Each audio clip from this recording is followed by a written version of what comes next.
So good afternoon, sir. Today, Hakim sir is with us, the professor of Indubhai Parekh, School of Architecture.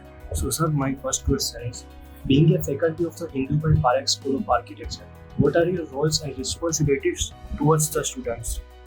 See, primarily, when you are a teacher in any education institute, irrespective of whether it's a college or whether it's a dedicated to architecture, I think my belief is teacher is to facilitate the teaching learning process of any student.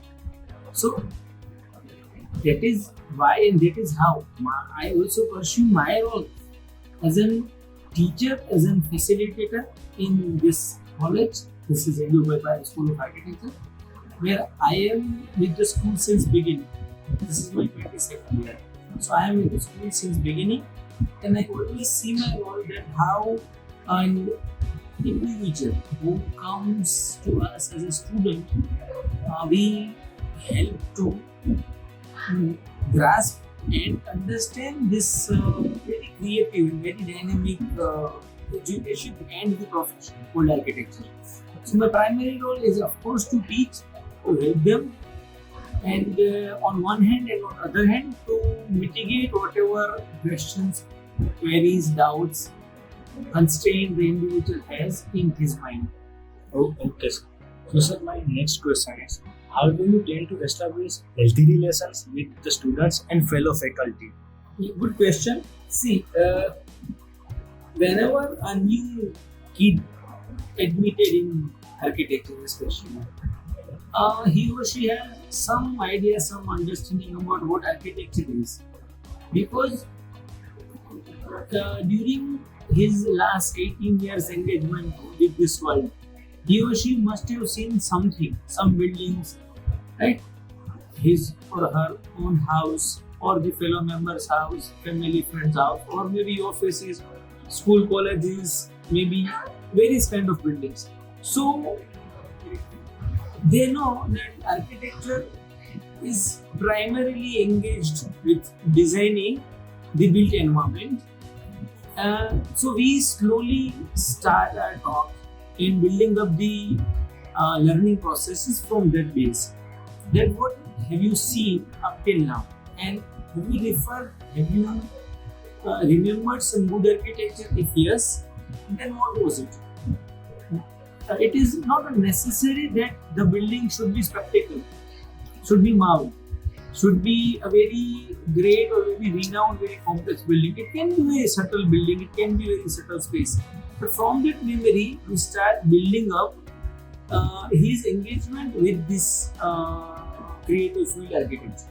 And with the fellow faculties, because most the fellow faculties are having direct indirect engagement in architecture. Either they are architects by themselves, or they are artists, or they are some historian, some designer, maybe graphic product engineer or whatever.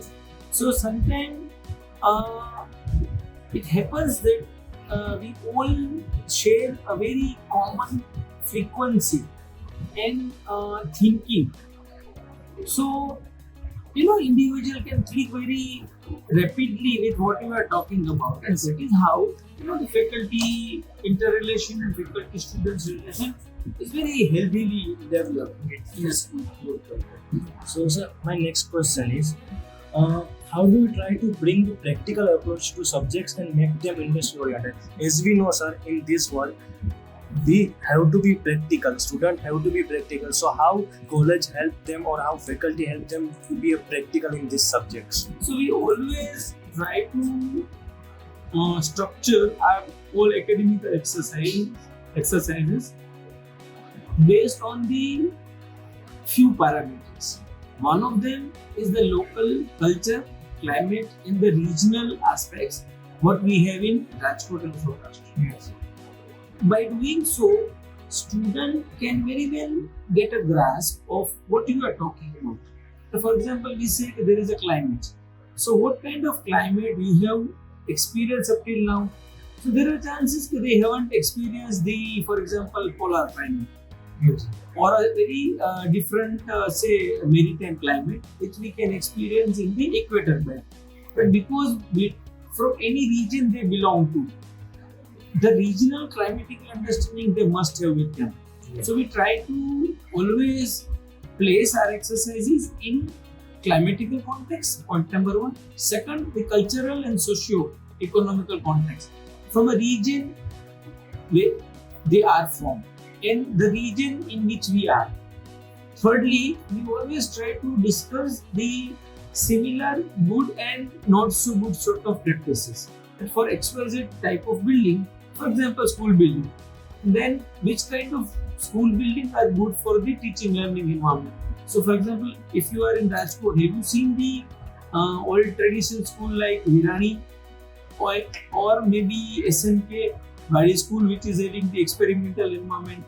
So, we always try to relate our all study aspects in a very practical, in very realistic, real-time sort of environment. Okay, thank you, sir. So my next question is, what are the challenges you face or facing to uplift the quality of education at college? This is a good question because since 20 years I am teaching, so I can see that there is a big shift in the student understanding as well as approach towards the study. In older times, we have a more student who tend to do the exploration by hand and they engage very happily in the rigorous process of drawing, designing, drafting. But due to invent of technology, especially the computer, internet and mobiles, the recent students are having sometimes more exposure of lot of information. So in today's world, it is known as the bombarding of the information because you click and Google and all search engine will give you a lot of information. So the urge of finding truth is slightly diminishing in the individual students.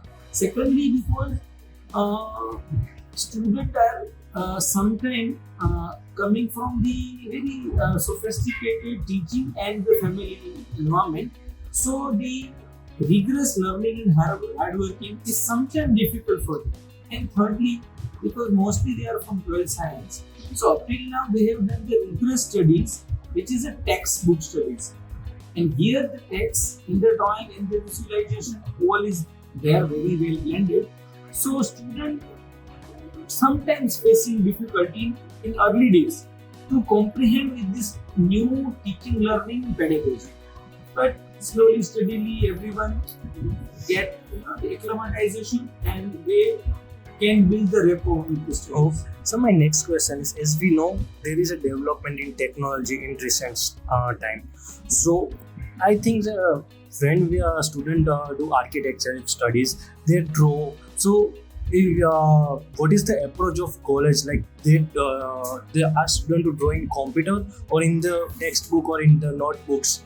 In early days, because we believe that hand, eye and mind coordination, this is a classical combination, is very essential for any student, especially in creative and architecture studies. So in early days, we insist and we rather teach them to draw with the hand on the paper, because by doing so, the creative aspect and the thinking of student is getting deeper and wider, and slowly and steadily the computer and the allied software and tool has been introduced. So later year student can very well do the same sort of sketching with a tab or with a computer. And because nowadays many analytical softwares are there which help students to do the analytical work.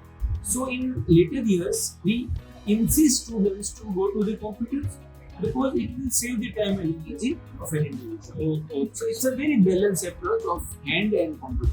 Okay, nice. So what valuable advice would you like to give to the students for them to have a prosperous career ahead in architecture? See, architecture is known as a mother of all art, and in very systematic analysis, if you try to understand the architecture is also known as the very right blend of art and science.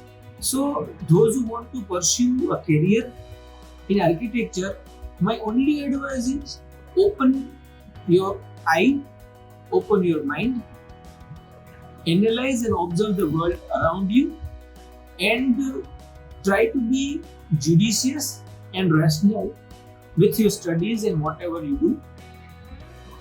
You will not notice that how and why you become a good human and good architect ultimately. Okay, thank you so much.